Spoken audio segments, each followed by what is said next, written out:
There are biases built into our institution. In other words, I'm a doctor in a clinic, right? I have a diabetic patient. I get to spend 7 minutes with them. It's much easier to prescribe metformin and insulin and take a couple lab tests than it is to do an entire program about low carbohydrate diet and switch over their whole eating structure. Dr. Robert Lufkin was once a self-described product of the medical establishment, with a fruitful career as a professor of medicine. He's published hundreds of scientific papers and has received millions of dollars in government funding. But when he was diagnosed with 4 seemingly unrelated chronic diseases and told he'd be on medication for life, he started looking elsewhere for answers. It was through lifestyle changes that I was able to reverse these very serious and potentially fatal diseases and get off all medications for them. Lufkin is the author of Lies I Taught in Medical School and the Truths That Can Save Your Life. This is American Thought Leaders, and I'm Yanya Kellick. Dr. Robert Lufkin, such a pleasure to have you on American Thought Leaders. Jan, it's a pleasure to be here. I'm a fan of your program, and it's so much fun to be here. Tell me about yourself. I mean, you are an incredibly distinguished medical professional. I'd like to kind of let our audience know what you've done. Sure. I'm a product of the medical establishment. In other words, I'm not a conspiracy theorist, although I acknowledge there are conspiracies out there and there are perverse financial incentives and other incentives in our industry. But I'm basically a product of mainstream medicine. I've spent my entire career at 2 large medical schools with the academic rank of full professor. I've published hundreds of peer-reviewed scientific papers. My laboratory has received millions of dollars from the federal government and NIH, as well as from drug companies and equipment manufacturers. And so I'm really speaking from the inside of the medical school academic establishment. But you had an experience that changed you. Tell me about that. Yeah, well, just a little about my background. I was raised by my parents. My mom was a dietitian, a registered dietitian, so she specialized in nutrition. So growing up, we followed the food pyramid. We religiously avoided saturated fat. We ate low-fat foods. We avoided butter because of the saturated fat, and we substituted margarine with, at the time, trans fats and industrial seed oils. We ate a lot of grains and junk foods, which we thought were healthy at the time. And then fast forward, I went to medical school and then eventually entered a career in academics, where I essentially spent my whole career doing that. And everything went fine until about 10 years ago, I was diagnosed with, out of the blue, with 4 chronic diseases that took me completely by surprise. And I went to specialists to educate myself about these diseases and see how to treat them. And they basically prescribed prescription medicines for each one.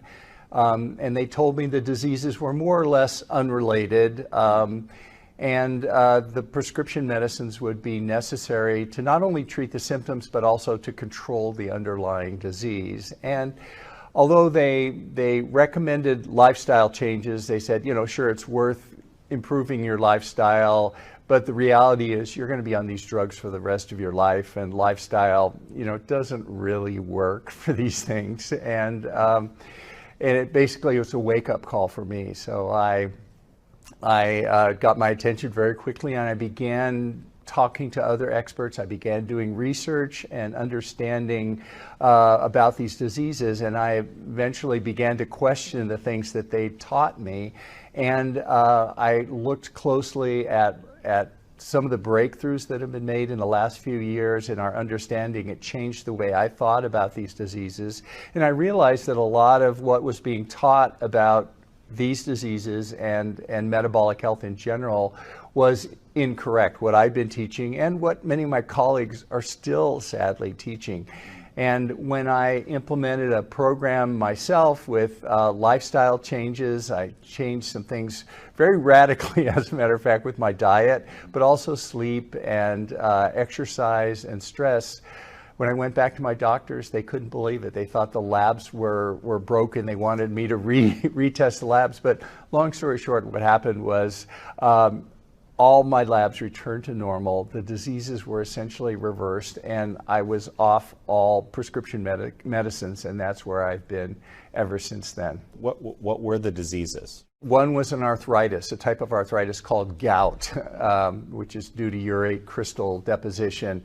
Another was hypertension. You know, I was in good company. Half of adult Americans have hypertension. The third one was diabetes or prediabetes, type 2 diabetes. My blood sugars were abnormally high. And then the third one was dyslipidemia, which was an abnormality of blood fats. So you think about it, arthritis and hypertension, they're not really related, or blood lipids, blood fat, and arthritis, I don't see the association there. But what I came to understand is that these diseases are all fundamentally driven by the same basic mechanisms. And these mechanisms, unfortunately, there's not prescription medicines for them. What works for these diseases to reverse them is lifestyle changes. But the good news is lifestyle is in our control, and we get to make a decision every single day when we wake up, what choices, what we're going to eat, how we're going to exercise, how we're going to live our lives. So it's really empowering that we can take back control of our health doing lifestyle. But basically you're saying that you changed your diet and some of your habits, and that's it. And then you went back and they said these labs can't be right. That's correct. But out of fairness, my diet, the changes I made in my diet, I was following the standard American diet, the recommended diet, the food pyramid, and I basically turned it upside down. I began doing things like intermittent fasting and fairly aggressive dietary changes, but I've never felt better. I don't consider it a diet now. I consider it the way I live. Being in ketosis, my brain is clearer than it's ever been. I don't want to, eat carbohydrates anymore in the middle of the day or snack all the time. So, but to answer your question, yeah, it was through lifestyle changes that I was able to reverse these very serious and potentially fatal diseases and get off all medications for them. And now I'm not recommending that people, of course, stop these medications without their doctor's approval, because that can be dangerous. I'm not saying just stop everything and try lifestyle. I'm saying begin lifestyle, and you'll find that when you go see your doctor, they'll tell you you don't need the medicines anymore if you have the same success that I had. Well, I want to touch on this a little bit because I've kind of been, sort of vicariously on this journey with Dr. Paul Merrick. We're here at the FLCCC conference. He's one of the principals here. He started treating COVID in a way that was unorthodox and much more effective.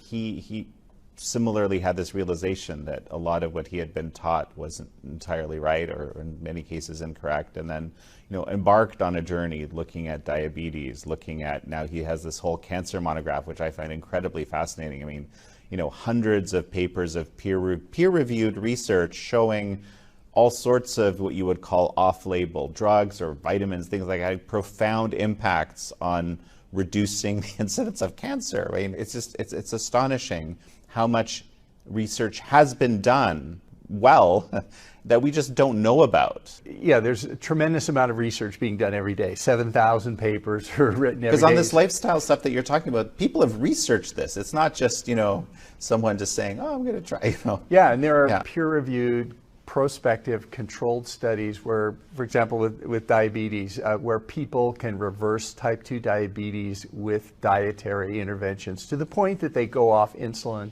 and they go off all drugs, and the results are out there. But I think the medical system is it's a large institution. There are a lot of institutional drives and factors. I mean, if you look at diabetes and you go to a hospital and you say, hey, I have a program, I can take 90% of your type 2 diabetics off diabetes, off their diabetes meds, and return them to normal blood glucose. I want to do this program.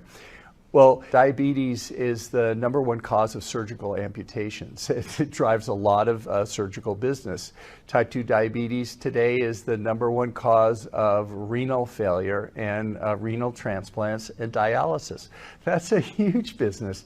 Type 2 diabetes is a leading cause of blindness. Type 2 diabetes is a major driver for cardiovascular disease, stroke, and heart attack, which is the #1 killer that determines statistically most of our longevity.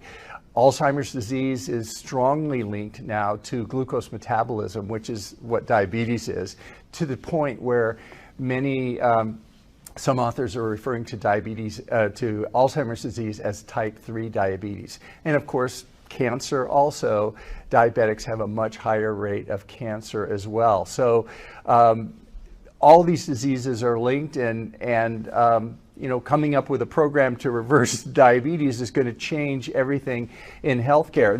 The other problem, just if I can jump in, what you're talking about is really kind of unfathomable, or something that was unfathomable to me even just a few years ago, because you're suggesting that the health system wants to keep people sick.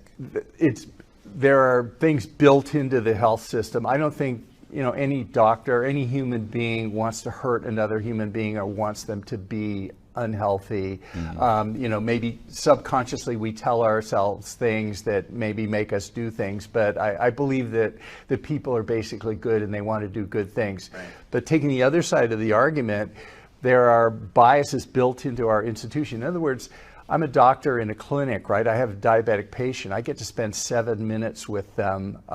It's much easier to prescribe metformin and insulin and take a couple lab tests than it is to do an entire program about low carbohydrate diet and switch over their whole eating structure. I mean, it's been known that carbohydrates drive type 2 diabetes for a long time. It's not a secret, but getting people to avoid the junk foods, avoid the carbohydrates that drive type 2 diabetes is a big ask. And right now, our healthcare system, it's not enough for the doctor just to say, well, stop eating carbohydrates and you won't need this insulin.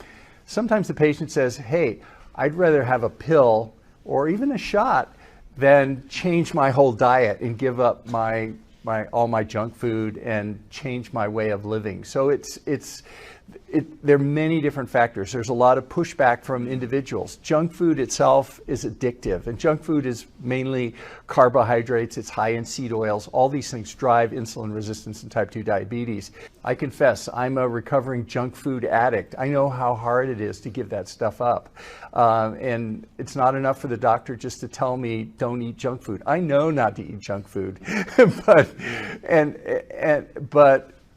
there are subconscious drivers that we all have that drive our addictions, and it's not easy to get over them. Patients come to me for their diabetes, and I tell them, well, just cut out carbohydrates. They'll go to another doctor. They say they want a pill. They want something that works like that. But this diabetes effect, this insulin resistance, this metabolic abnormality that was driving all 4 of the diseases that I have, it turns out that it drives not only those diseases, but also all the chronic diseases that essentially determine our longevity. Cardiovascular disease, cancer, Alzheimer's disease are all driven by that. So what happens is if we improve our metabolic health, not only do we lower our risk of getting these chronic diseases, we actually improve our longevity and change many of the phenotypes or appearances of aging. So these are it's not just being healthier, but it's actually we live a lot longer. It's dramatic how these things are all tied together. Well, I think, I don't know if you told me this on camera or off camera, but you said that the food pyramid is actually inverted. And I think I saw, it was a South Park episode about this or something? Yes. Right? Maybe we can clip that into the episode, but that exists, right? Or am I imagining this? Yeah, this? it's on my Twitter feed if you want, or Instagram too.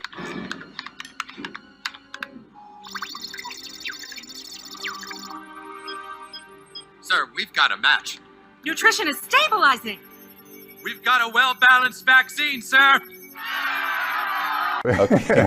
Well, so How is that? Explain that. That's a great question. And one of the prime drivers, I believe, in the metabolic disease state that we're all in, and the epidemics of these chronic disease that we're facing in the 2020s had its origin back in the 1960s and 70s when the United States public health got into making policy for nutritional decisions. And basically it was around the mistaken idea that dietary cholesterol and dietary saturated fat drives heart disease. And heart disease was and is the #1 killer.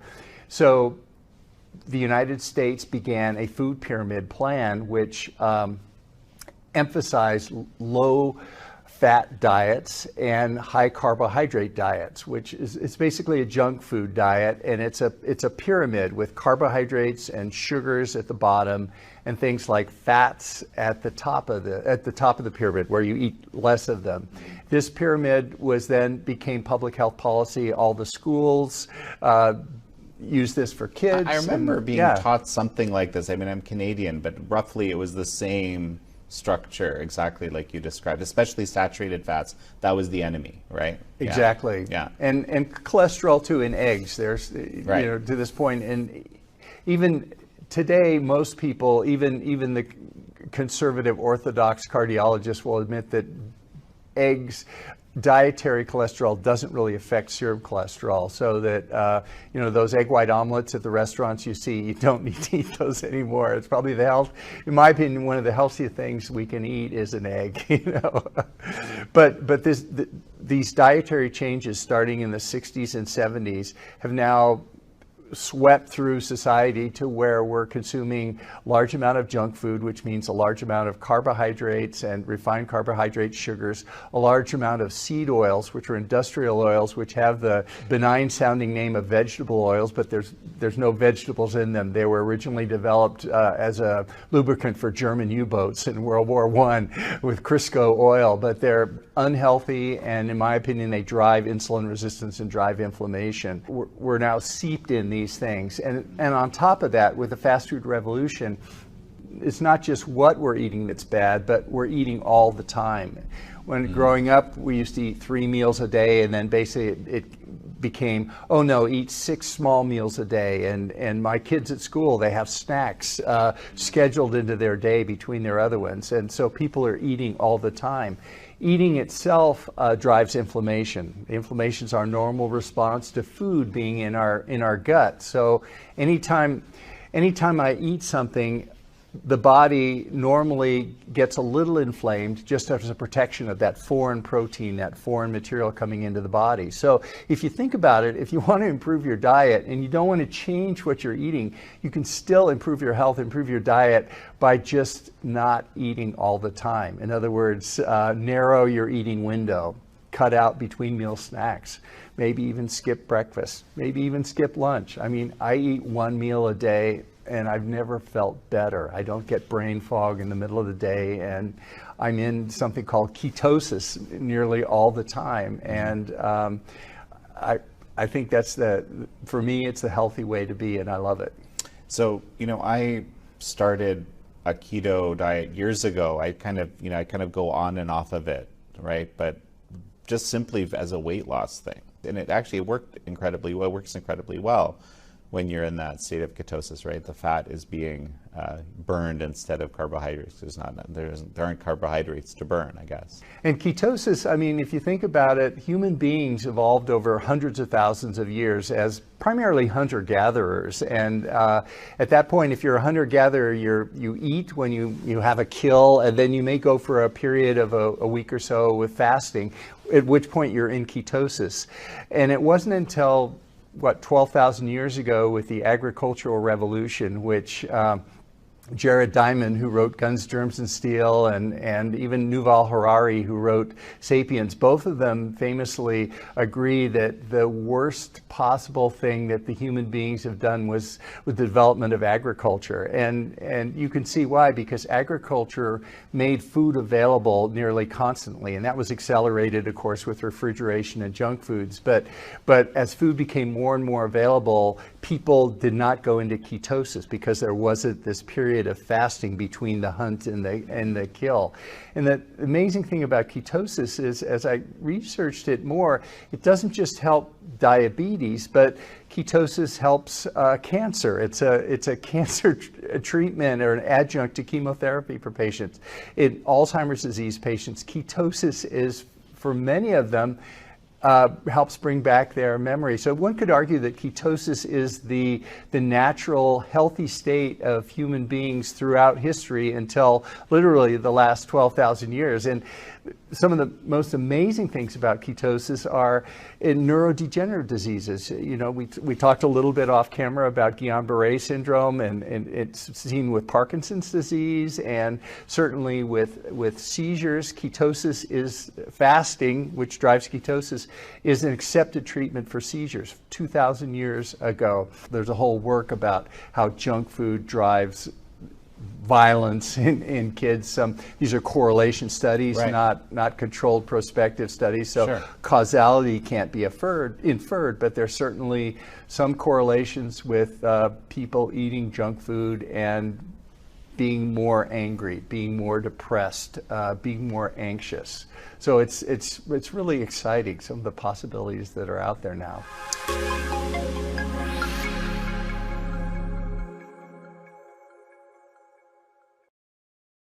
Well, you know, there's a couple of things that come to mind. The first one I wanted to mention, you mentioned the agrarian revolution. A couple of people agree that it's kind of, you said, the worst thing that happened to humanity. Well, it also arguably, you know, civilization comes from it. So it wasn't like all bad, right? Right. But you're saying in terms of the body. Well, right? in terms of the body, and right, I certainly, when I heard that, I thought, well, this can't be true. Civilization, you know, it allowed people to have philosopher classes, working classes, you know, different classes of people with spare time when food was saved. But interestingly, there's now evidence that there were some relatively advanced civilizations much earlier than we thought, absolutely, like Göbekli Tepe in 100%, Turkey, and similar another site near Egypt, that, yeah, in Egypt as well. Yeah. So before the agricultural revolution, it may not be that we were all walking around in caves, you know, hunter-gatherers, but you're right, it is a balance. There were benefits of agriculture. Right. Well, you know, and the thing is that it doesn't have to be one. It doesn't have to be one or the other either. You know, in a way, we've been conditioned to believe that a pill or some kind of medical intervention is what's going to solve our problem. Like, we've kind of given away our, you know, responsibility for our health to the doctors, and that is also translated into the use of all sorts of medications, many of which also interact with each other in negative ways. And people, you know, I've heard incredibly bizarre statistics about how many medications some people take. And you just think to yourself, my God, they all have side effects. Yep. Right? And you know, the more you take, the more likely one of those things will come up, and some of them are hidden, some of them will come later. You know, we're just like a highly medicalized society. It's a great point. I think part of it too, as we talked about, if I go to a doctor, I'd much rather have a pill than get a lecture about I need to exercise more and, you know, change my diet, because I used to believe that lifestyle didn't really matter, and what really worked was a pill.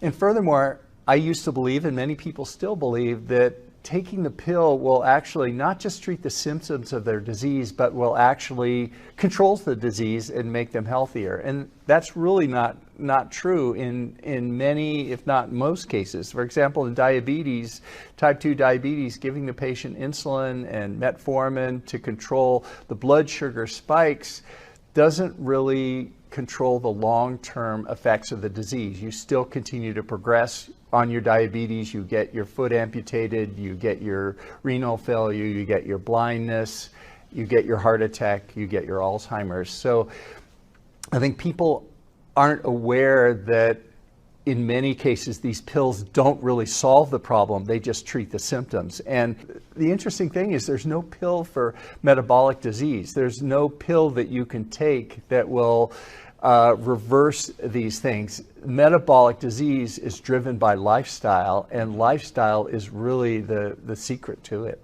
Well, and the corollary, as we've kind of been touching on, right, is that you have to be responsible.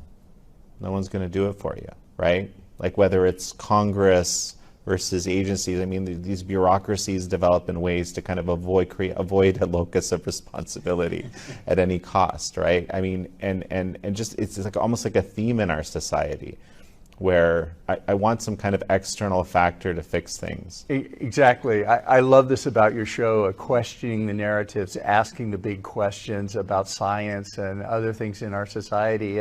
And to your point, we need to take responsibility. A lot of medicine over the last, the 20th century, it developed a very paternalistic attitude. You let the doctor take care of everything. They're going to take care of anything, and you turn over all responsibility to the doctor.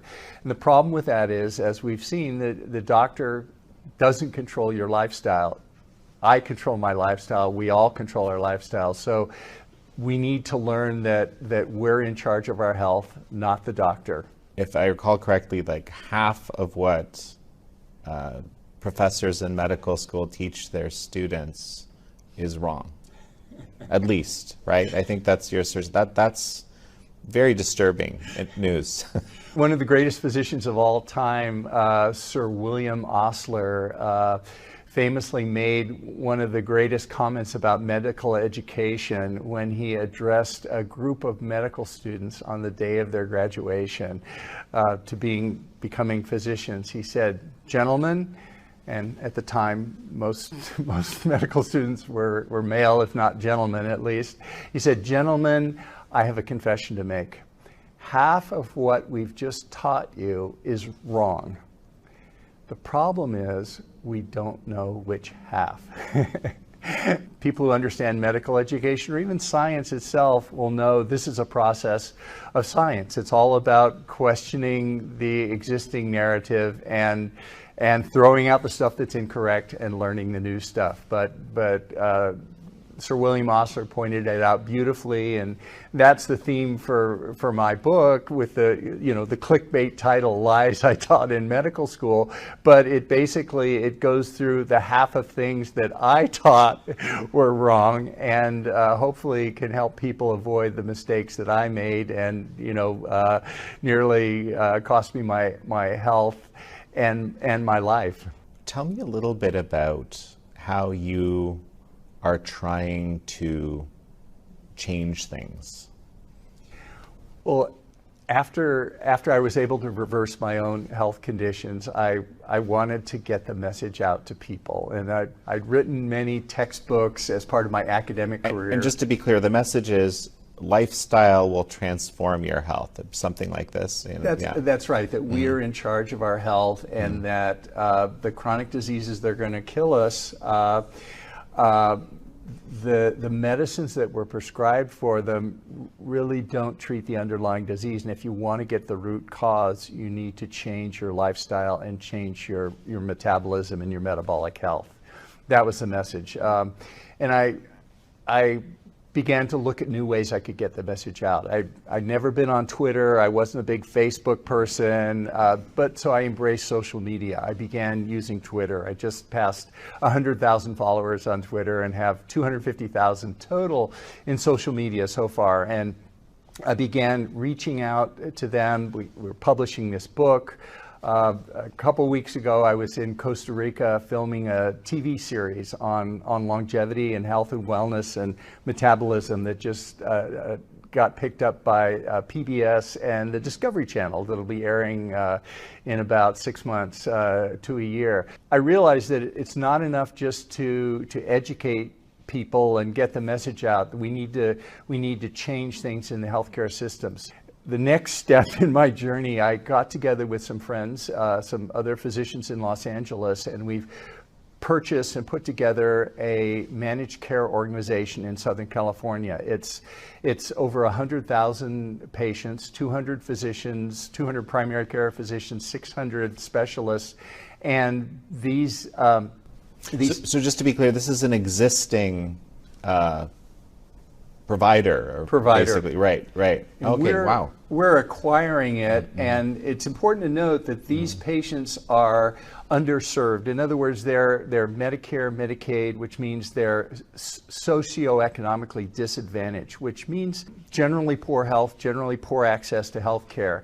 And it's our mission to change that. So we're going to bring latest cutting edge technology, some of the things in my book, some of the things we've talked about, these ideas of lifestyle to these people. And the advantage of having a managed care organization like this, instead of an insurance company where you make money by denying claims, with managed care, we make money by making the patients healthier. And we can spend the resources of the organization on anything that works. It can be red light therapy, it could be massage, it can be meditation, it can be movie theater tickets, whatever incentivizes the patients to actually be healthier. And that's what we're doing. And on top of it, we've built an innovation lab where young companies can come up and we incubate their technology, their healthcare technology. We try it on some of the patients who want to try it out, and if it works, we amplify it across the network and help them get started. We're setting up a venture studio fund so that these companies can be funded.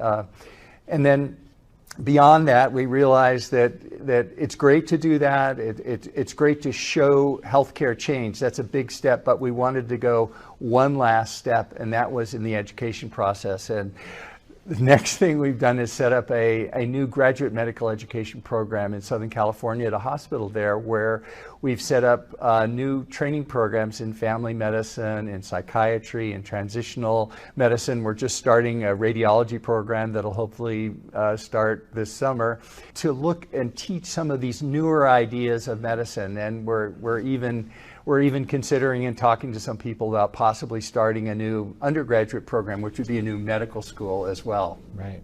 I mean, that's absolutely fascinating. I mean, there's so much that, like, this is what I keep coming up against, right? There's so much that's not working right. Yeah, the knowledge is out there, and it's just a matter of getting it into the people's hands. But also, I mean, I used to think that I just need to tell my friend who's a diabetic not to put sugar in his coffee and he'll be fine. He's an intelligent person. I explained about glucose and he gets it, he knows, but what happens the next time I see him having coffee, he's putting sugar in it. It's sort of the addiction thing. So it's not enough just to tell people sometimes. They maybe need to be enrolled in a coaching program with an addiction thing. We're starting to use low-dose naltrexone, which is an addiction medicine that works for other types of substance abuse. We're applying it for patients with junk food addictions, with carbohydrate addictions, in diabetics and all. I can't help but think of Ozempic. Is that how you see the name of it? This is kind of a bit big in the media these days. Apparently, a lot of people take it. Apparently, there's problems. Right. So how do you understand that drug? It's a great drug. I mean, it's a great drug in that it helps people with weight loss. But the problem is you have to be on the drug long term. And when people get off the drug, they frequently rebound. And also the drug is fairly expensive. So it's a matter of basically taking a pill when lifestyle would do it. Now, for some of these people, they're not able to get in a program where the lifestyle makes a difference. But the interesting thing about things like ketosis that people say, how do you have the willpower to only have one meal a day? And the answer is, I don't. I'm a junk food addict. But the interesting thing is, once we get into ketosis, this metabolic state, the appetite goes away. So I'm not hungry, and it's easy. And you can ask yourself, can you eat just one potato chip? Of course not. You have to eat the whole bag. Potato chips are junk food. They're full of carbohydrates. They drive insulin. They drive our hunger. Can you eat just one hard-boiled egg? Or one slice of cheese? Well, of course you can, because it doesn't contain the macronutrients that drive insulin and drive our appetite. And by eating healthy foods and avoiding the junk foods, our appetite naturally goes away or is maintained in control for many, many people. Not all people. Some people, need surgery and need these Ozempic and these other drugs, but it's possible to do it without it if the right programs are in place, I believe. Well, right, and we also, there's, again, with any of these drugs, this is always my concern. With any of these drugs, there's always some kind of side effects for some portion of the population. Whereas what you're talking about is using the body's own systems, right, to deal with the issue, which to me seems like it's always going to be a better idea if it's indeed possible. Even the longevity drugs, the rapamycin, which turns down mTOR or metformin as longevity drugs. People say, well, why don't I just take rapamycin, increase my longevity, improve my metabolic health? Well, the reason is, fine, you can take rapamycin. I mean, I take rapamycin, but I also do it with lifestyle because there are things that can benefit from lifestyle that rapamycin probably doesn't provide. We don't understand the systems well enough to know, how any of these drugs really work. But lifestyle is a proven thing that's been developed over, tens of thousands of years. We as human beings are prone to accepting orthodoxies, and once we accept them, it's hard to change our minds. But, for example, this inverted food pyramid, that's, fascinating, right? Incredibly disturbing when you think about it, when you think about the impacts over generations that this has now had, that in a way it's a kind of, been a kind of indoctrination in the wrong direction. I've talked to, I've talked to people about this, and they're like, how could that be? Right? I won't accept that. They won't say this, but they're basically thinking it. I'm not accepting that. Well, right? I'm saying it's the opposite, but many intelligent people disagree with me. And in fact, the recommendations of the Nutrition Council, basically that designs the food pyramid and every few years issues an updated version, continues with the narrative that, cereals and grains and carbohydrates should be a significant portion of our diet with a smaller amount of protein, and then avoiding saturated fats. And one reason is the council that comes up with these recommendations. There was a fascinating paper that came out.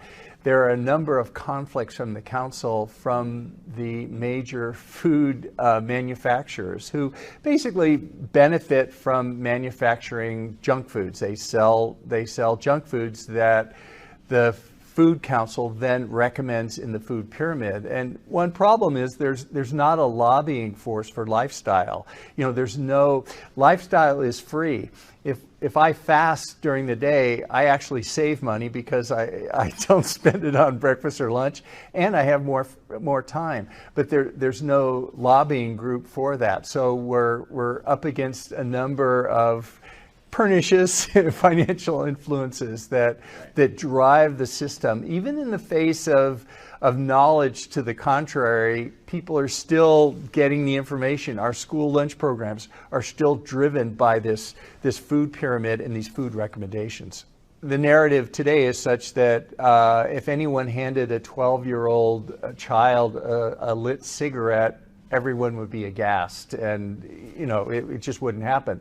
But someone can hand a 12-year-old child a bowl of sugar cereal and pour chocolate milk on it, and nobody thinks anything of it, when actually it's very damaging to the child even at that age, and it drives now the incidence of type 2 diabetes in children, which we didn't used to see at all.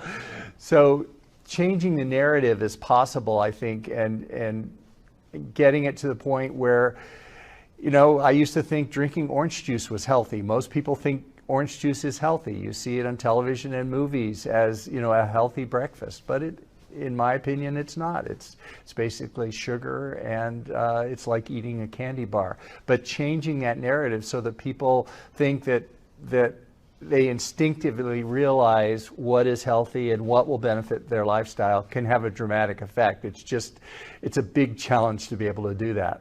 Yeah, it feels like the challenge of our time, really, right? It does, because the chronic diseases that we've been talking about today, the growth in these diseases are unprecedented in our history, and they're frankly not sustainable. Half the adult population is hypertensive. The growth rate in type 2 diabetes is going to approach 50% of the population soon. When that happens, all these chronic diseases are going to explode. And it doesn't have to be that way, because this disease is reversible in most cases, with lifestyle. And one disease that I've been thinking a lot about, because I've been becoming very interested in brain chemistry, the hippocampus, neurological issues, again, where we hear this is a very common COVID vaccine injury. I think 80% of them are actually neurological. It's Alzheimer's that I'm referring to. I mean, that is absolutely skyrocketed. Right? Absolutely. And this was, it's a disease that was kind of almost unheard of, 100 years ago, right? Exactly. And Alzheimer's represents, if you think about it, it's sort of the ultimate failure of the medical research establishment. Because for literally decades, there's been unlimited money available to come up with a treatment for Alzheimer's. And to this day, there's no significant pharmaceutical treatment for Alzheimer's that will have any significant effect on the progression of the disease. But we're learning now that things like lifestyle, guys like Dale Bredesen and others, have come up with innovative techniques where they look at Alzheimer's not as a disease of beta amyloid, but actually as a disease of many different things. It may be vitamin D deficiency, it may be a parasitic infection, it may be lead or mercury poisoning, many different factors. But one of the factors is glucose metabolism. It's known that you can diagnose Alzheimer's disease with a PET CT scan, which looks at brain glucose. And low metabolism of brain glucose indicates Alzheimer's disease in certain patients. Well, ketosis, as we've talked about, is an alternate fuel source for the brain beyond glucose. And what happens with Alzheimer's patients when they go into ketosis and they're put on a ketogenic diet is the brain is able to use ketones instead of glucose. And for some, not all of the patients, but many of the patients, they're able to have significant improvements in their memory from these ketogenic diets. And Heather Sanderson runs a bunch of clinics. She's a protege of Dale Bredesen, and her Alzheimer's disease clinics they're actually nursing homes for Alzheimer's disease. They're pretty much unique. I've never heard of anyone else doing this, but she has a program where the Alzheimer's disease patients go in, they get treated, and then they go home and they get better. Usually Alzheimer's is a one-way street. You go into a nursing home and you don't come out. Oh, that's, absolutely astonishing. And some of the folks you mentioned today on the show, I would very much like to invite to talk about, and particularly this, because it's just, it's something I've been thinking a lot about with aging parents and so forth. Listen, this has been so much fun. Final thought as we finish? Every morning when I get up, I get to choose my lifestyle. I get to make choices about the food I eat, what I put in my mouth, how much I exercise, and it's a choice we get to make every single day to take control of our health and longevity. Well, Dr. Robert Lufkin, it's such a pleasure to have had you on. Thank you, Jan. It's been great. Thank you all for joining Dr. Robert Lufkin and me on this episode of American Thought Leaders. I'm your host, Jan Jekielek.